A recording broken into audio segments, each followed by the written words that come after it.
institution globally. This slide I'm going to skip because of the lack of time. But what I want to tell you is, this one slide I want to spend 1 minute. Basically, I want to say, this is, from morning I was talking to several people outside. I said I'm in drug discovery. They said, oh, that's a very risky game. Yes, it's a risky game, but even for Tendulkar, hockey is a risky game. Unless you know how to play that game, yes, it appears to be risky. How am I making this particular model sustainable? That's what I want to tell you here. What we want to do is, we will be having both short-term and long-term goals. As I told you, our long-term goal will be to develop assets for identifying drugs for various diseases. But that is not going to serve you business-wise. How are you going to pay for everyday's expenditure? So that's where we will be working initially in the contract segment. So we will get the contracted projects from outside, and we will pay for our bills. And eventually we will also aspire to discover drug. So this is a kind of a combo model, and that is exactly the model Advent has worked. That is the success story today. So only thing is, the only difference is that Tata has funded. Here, in a smaller way, it is we are funding ourselves. So that's what I am trying to say here. And I want to tell you, this is a first of its kind of model in India by smaller investors or smaller promoters like us. Okay, the big companies can pump in $150 million and then they can become big in 10 years, 15 years, but the small people have to take initiative. That is what I was telling you from the beginning. So we are mitigating risk by services model for self-sustainability and having goals for creating IP for long-term action.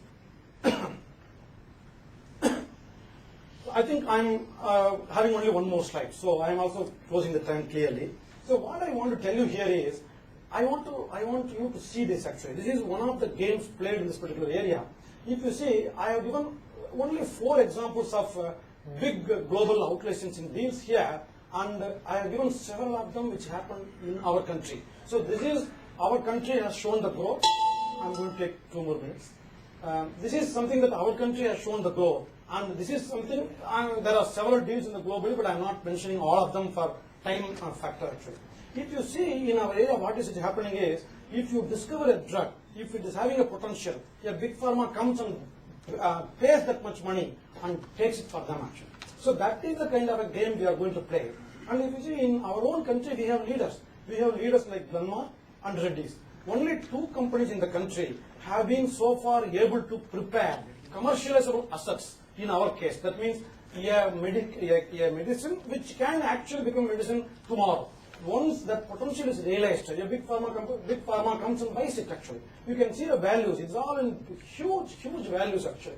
So in a knowledge-based effort, morning I guess someone spoke very well. I think it was Ashok Rao who spoke that a manager is the one who would be looking for 10%, 15% growth. But you see here, you spend 1 or 2, maybe few million, but the value what you are getting is I cannot count what is the fold there. So when it happens in our own country, why can't we do it in small companies actually? So that is where I have put, what is that I am looking at? Maybe in the 10 years down the lane, maybe I want to also find a place in this particular, table column. That's it. Last slide, 30 seconds. So, I want to tell you that what is the take-home message, that I am a first-generation scientist entrepreneur. Nobody from my family has ever been in entrepreneurship, even a small petty shop we never had, but we aspire. As morning Ashoka was telling, or I think Sanma was telling, I have never felt comfort whenever there is a comfort comes actually. When comfort comes, I feel no, I have to now skip to the next level and become, make myself into a discomfort zone so that I can keep going actually. So I'm a first-generation entrepreneur. I have a quest for innovation of new products, and we develop platform technologies already, and I'm on an ongoing journey for innovation in drug discovery. So like this, there should be several companies coming to our country for the future. Maybe in 25 years, why not another success story actually? Many more. Thank you for all your time.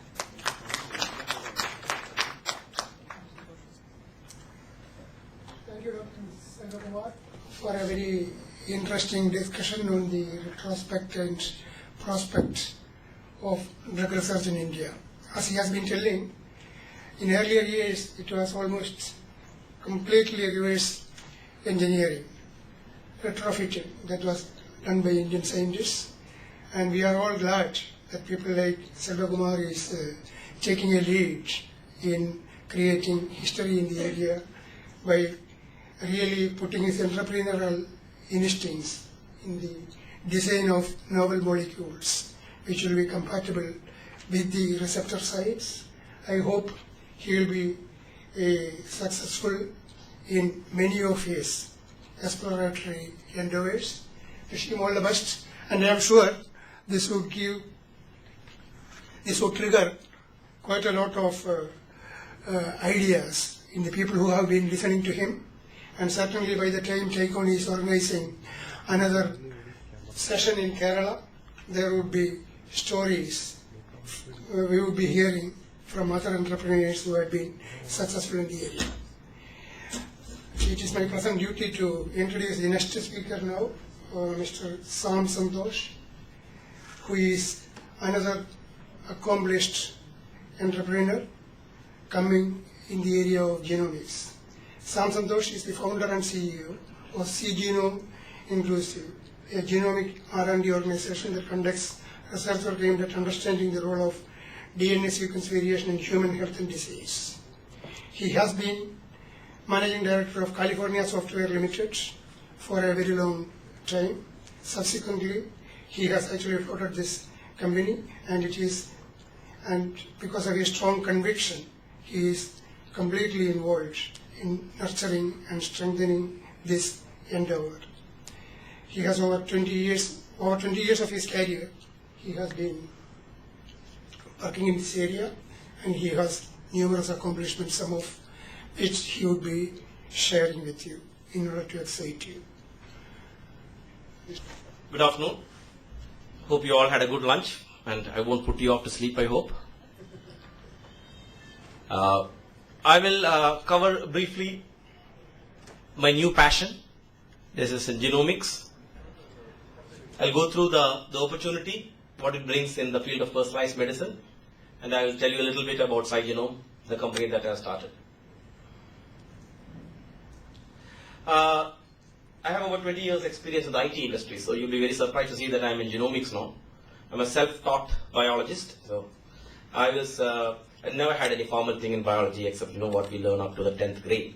After that, I was completely into the engineering and then IT industry. But I was always a big student of science. I was fascinated with physics at that time. The Carl Sagan books of that age that kept many of us interested in science. Though our schooling in India doesn't develop that passion, but sometimes you get other opportunities to develop. So about 10 years back was when I really got excited about genomics. That was in 2001, 2002 time frame.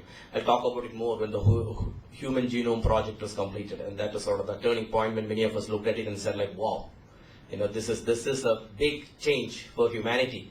Finally we have the source code. As a software guy, I could really understand, conceptually, that if you have the source code of something, what all you can do with it. So some of my education has been informal, but I've also been continuously retooling myself, formally going to courses at MIT. And one of the new universities many of you may not have heard of, but would like to take a look at is the Singularity University. Singularity University is only a few years old, but based in the Bay Area in California. It is founded by Ray Kurzweil, and is a great inventor and scientist. So it brings in a lot of ideas on how we can convert, take science and technology and try to solve some of the biggest challenges we as a species are facing.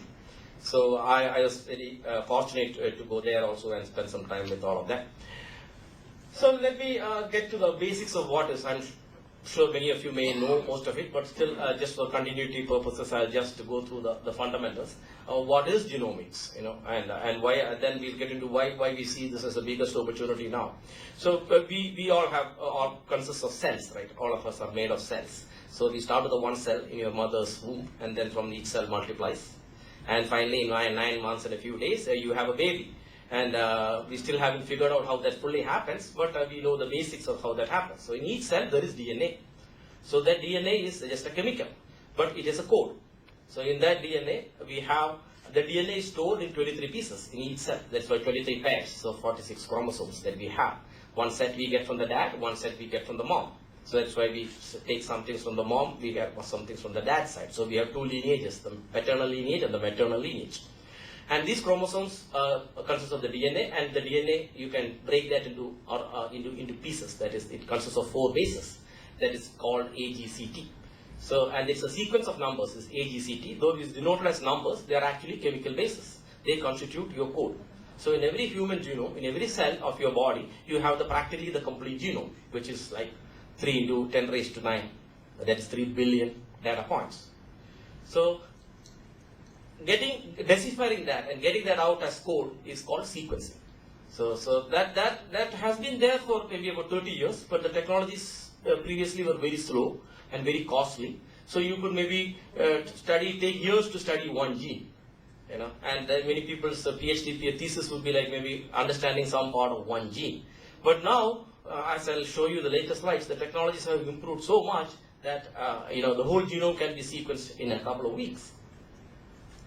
So what does the DNA do? So this DNA has pieces which work, which code, make RNA and make proteins. So that's what they do in the cell. So they each cell, the genes know which genes to turn on, how much to work, how much proteins to make. It knows, and it makes that, and that's how the cell functions. But as I said before, each cell has been created in our body. I mean, multiplied. So the code has been copied millions and millions of times.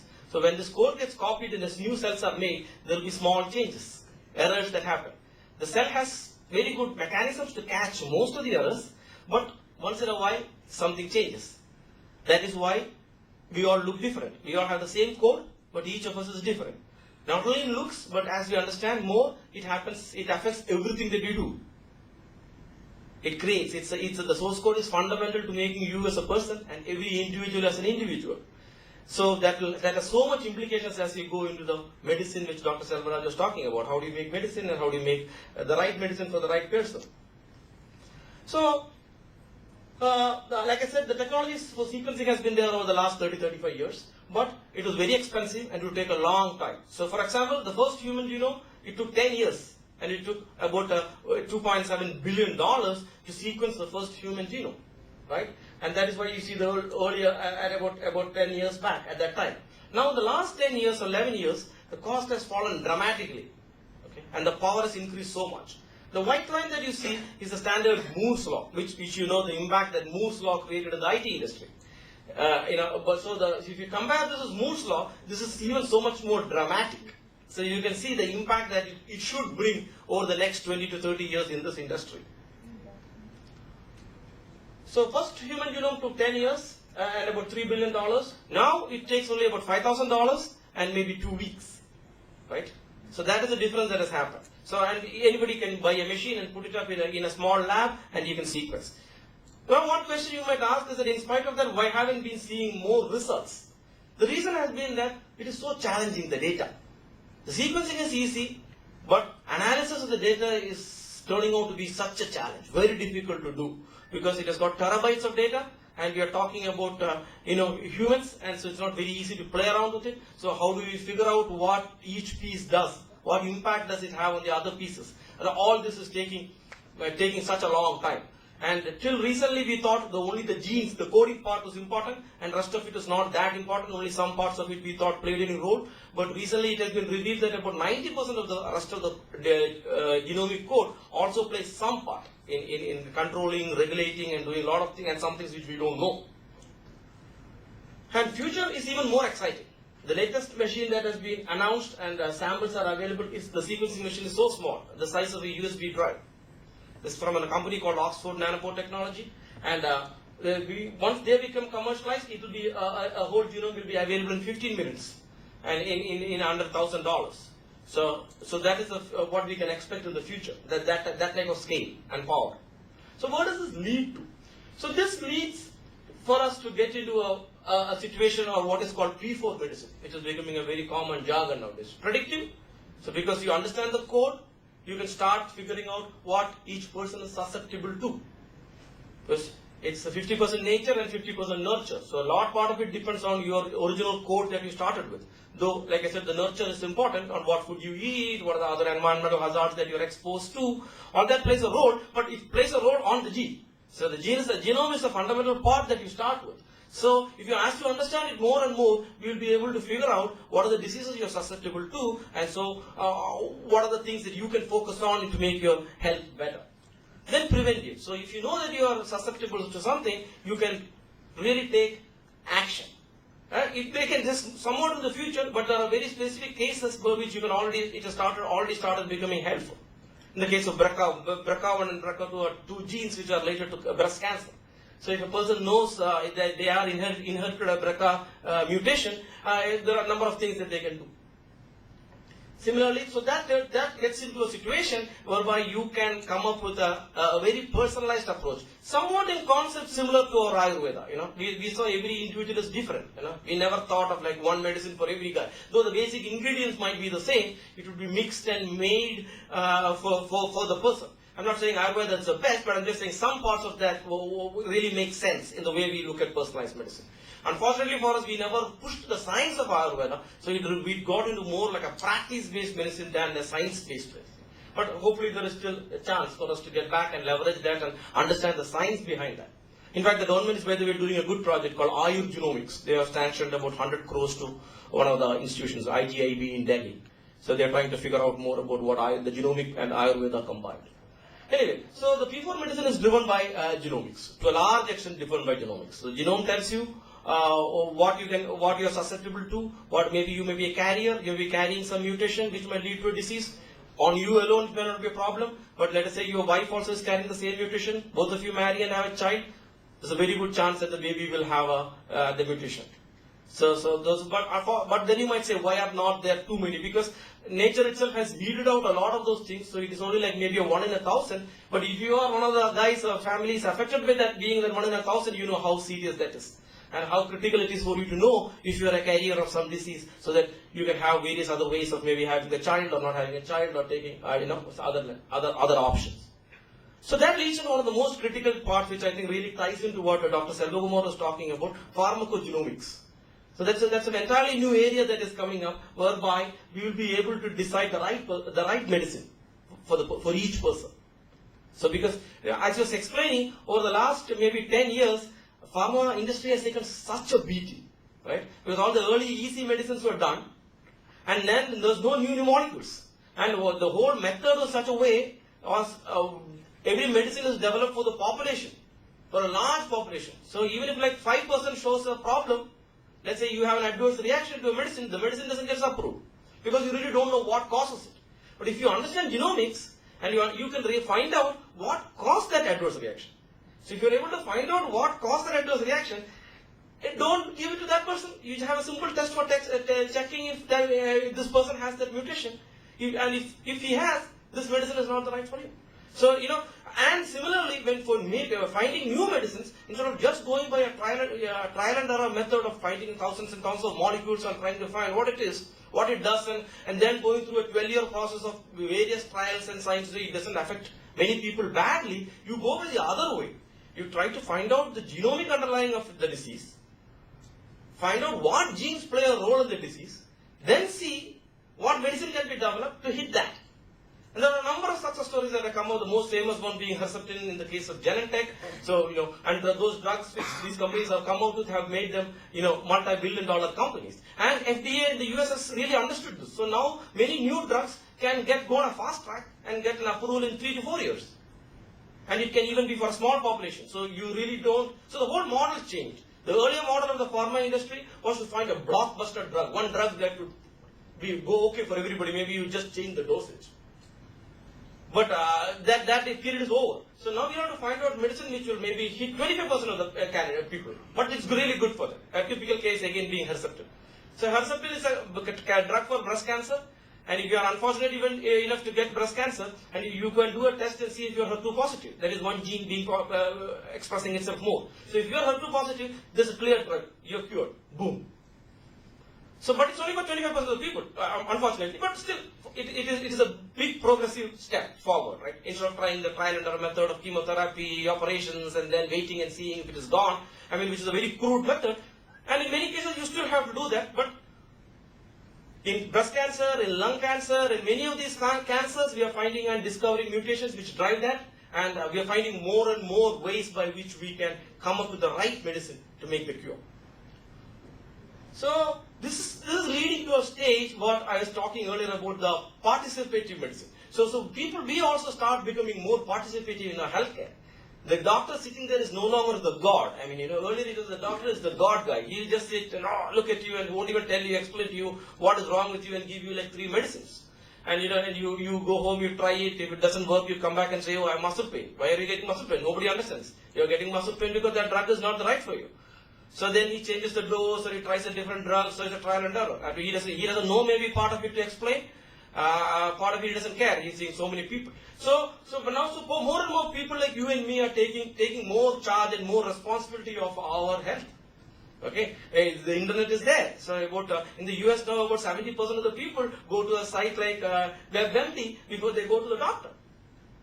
They'll have printouts of all the things. The doctor is in a really tough position, like to answer. I mean, so they are forced now to learn and communicate better and be able to keep in touch with the latest things that are happening in genomics and biotechnology to make sure that the right treatment is given for the patient. But the patient still, because even the doctor is just human. So till the computers take over, we still have to depend on the doctor. So we have to become more knowledgeable, and we have to become more and understand what is going wrong and what are the new things that are happening there. It is pretty easy to ramp up. So that is why it gets to the crowdsourcing thing. So many of the people, especially afflicted with severe diseases, now are ganging together. There's a good website called patientslikeme.com. There is a curetogether.com. There are so many other sites and groups that have come up. They are raising money for specific diseases that were like, because it is affecting only a few, maybe only like say 100,000 people in the world, and so there is no pharma company trying to solve it, and there is nobody taking an interest in it. So the people themselves have to take interest. So they are collecting money, funding organizations, doing more research, and trying to understand what is the genetic problem, what is the thing in the genome that is either causing the disease or either making you more susceptible to it. Because that is why this genomics is such a little bit of a tricky thing. Only very few of the genetic differences directly lead to a disease. Many of them just increase the probability of some disease happening. And many of them work in conjunction. So it is not a very simple case by which you take a genome and read at it and make the decisions. There's a lot more that we need to learn and understand how they all work together and how the nature and nurture also combine. So coming to now what I am trying to do, I have set up a company called Genome. Most of the people pronounce it wrong, maybe it's a wrong name, but I picked up the name because I like genomics and I'm interested in the science of the genome, so I took the last 3 letters of genomics and put it in the front. So the company is Genome, and my tagline is science of the genome. So that is what we are interested in. So as soon as I left my software business, I put most of my money into starting this company. The technology office is in the US. I try to get the scientific expertise and the leadership from there. But the lab is based right here in Cochin, in Kakinad. So I have a 10,000 square feet lab where I imported the latest sequencing equipment, and I'm trying to build a genomics R&D unit with both the commercial wing as well as a research wing. So the services that we offer are currently sequencing services, because I saw that in India we don't have very good core sequencing labs. A lot of the sequencing work which from various research institutions in India have been going outside to China and Korea and all that. So we saw a niche there. So though that is not my major goal in being a sequencing service provider, like Dr. Selvaraj was saying, we need to make sure that we get some revenue and we build up some skills while we go for a larger goal. So I thought that this is a nice way of generating revenue. So we have been pretty successful in that. In the last 3 years, we have about 300 customers in India, mostly research institutions and government labs and education institutions who send their samples on a regular basis to us. Some of them do have their own sequencing machines, but these are such a pain to run and very expensive and maintenance and keeping it. So most of them try to outsource it. And so if you do a better job and if you're able to give it cheaper to them, then they do it on their own. They like to focus on the bigger picture and they outsource the sequencing part to us. So we do that. Now then, as I told you earlier, the real challenge now is the analysis, right? So that is why we have a bioinformatics division which takes the data the sequencing generates, and then try to, you have tools and processors, pipelines that you are building and trying out to analyze the data. And that also we provide as a service. Based on both these, I have set up a third division which I will be spinning off sometimes next year as a company, which is a molecular diagnostic division. So how do we translate whatever we are learning and doing into real benefit for the end user, for the patient? So we looked at all the various publications, basic research which has been done outside, and looked at mutations which have been clearly identified with disease and clearly linked to treatment. So we took about 12 tests in oncology, about 3 tests in pediatrics, and about 2 tests in cardio. And we developed, instead of paying royalties to US companies, we developed our assays and the tests here ourselves. And then we compared that with did number of studies comparing this with the Indian population, and it was so amazing as we could see so much of the difference that though we all are the same, I mean as a humanity, as a species, but still how different we are as groups or ethnicities. I'll give you a simple example which we found. A drug which is very commonly used, maybe even some of the older people might be taking it here, is clopidogrel, which is a blood thinner. Typically after heart issues, cardio issues, you take clopidogrel. Now if you take clopidogrel, it's $1 billion drug. It's available in a number of brand names. I'm talking the scientific name of the clopidogrel. So clopidogrel, if there is 2 genetic mutations in your genes, you don't process clopidogrel. Okay, it doesn't do you any harm, fortunately. That is why the medicine got approved. But it doesn't do you any good. So in the US, it has been documented, and they have done extensive tests in the West, and they found that about 30 to 35% of the Western population don't process clopidogrel. So the FDA hasn't made it obligatory since it doesn't do any harm, but has suggested, has recommended that before you prescribe clopidogrel, you do this genetic test and see. Okay, so I was checking out here in India, and most of the doctors just don't care. I mean, they give you clopidogrel, if it doesn't show improvement, they increase the dose maybe a couple of times, 2 times, 3. Even if still he doesn't show improvement, they change that and try something else, right? But actually a simple test can do it. So we without charging, I got 100 people from a cardio hospital in Kerala, and we did just a trial, trying to see how much the correlation which is there in the Western population, how much it matches with here. And you'll be so surprised that more than 57% of the people here have that mutation. At least 100, we are a small company, so I couldn't run like extensive tests, but I took a rough sample of 100, and from 100 we saw that 57 people can't have doesn't have the mutation, so they don't process clopidogrel. So the medicine that all those people have been having is just wasted. Yeah, just for not fun. The pharma company made money. So this is just an example like this. There are a number of medicines which even right now, which you can check and see whether the medicine make any sense for you. Some of this doesn't cause harm, but many others do. For example, if many of you might be taking statins for cholesterol, and about 10 to 15% of the people, the statin causes myopathy, which can be just found by a single gene test. One mutation in a gene is what causing you the muscle pain. So you go and complain after muscle pain to the doctor, he adjusts the dose. So all you go through a number of things to get your right dose. All that can be found out much more easily with a small genetic test. So these are things, that's the way I think the world is changing. So my goal is to make Cygenome the #1 company in India as far as the molecular diagnostics go. So though the commercial part is one key part of the business, I'm very passionate about research. So we have been doing a number of projects. One of the 4 papers that recently got published is the sequencing of the Malayali genome. That's the first South Asian female genome that is available in the public domain. And all the research that we do is just like the research in the Western world. It's all public data. We publish, put the data up. It's available for everybody to know. So there is why I'm saying that is that there is a big tendency in Kerala and some parts of India to think like private companies doing research is trying to patent things and trying to take out genetic information and run away with it. But that is not true, and that is not the way to do science. Science, everything is out, available for the public. You have to collaborate, work with others, and use the information that they have published. So we have compared this genome, for example, with another Indian genome that was published by the government a couple of years back, compared with the Caucasian, with the all the genomes which are available in the public. So we got a pretty good publicity. I was surprised when the Hindu put this news on the first page when they say that the new Malayali world of DNA. We just gave a press release, but I think they somehow saw the significance of it and gave some good coverage. After that, Malayalam Manorama was behind us. But